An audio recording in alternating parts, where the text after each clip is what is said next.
அடுத்து வாயத் தொடங்க சிஎம். பேசுங்க பேசுங்கன்றீங்க, பேசுனா எந்திரிச்சு ஓடிடுறீங்க. 5 நிமிஷம் பேசுனதுக்கே குளத்தூர்ல கொத்து பரோட்டா போட்டாங்க. ஓட்டு ஓட்டு ஓட்டு ஓட்டு ஓட்டு ஓட்டு ஓட்டு ஓட்டு ஓடினே இருக்கிறாரு. ஸ்டாலின் சார் நினைச்சிட போறீங்க, அவர் இல்ல. எனக்கு எப்பவுமே ஸ்டாலின் சார் மேல ஒரு தனி பாசம் ஒண்ணு உண்டு.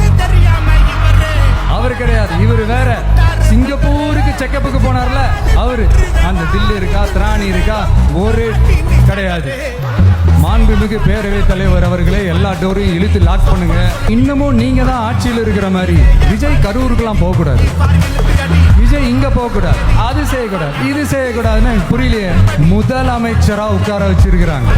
சக்தி திருத்தவும் முடியாது, அவங்களா திருந்துவாங்கன்னு பார்த்தா அதுவும் நடக்க போறதில்ல. அதனால வரப்போற இடைத்தேர்தல மக்களே, இந்த தீய சக்தி திமுகவை நல்லா வெச்சு வெளுத்து விடுங்க.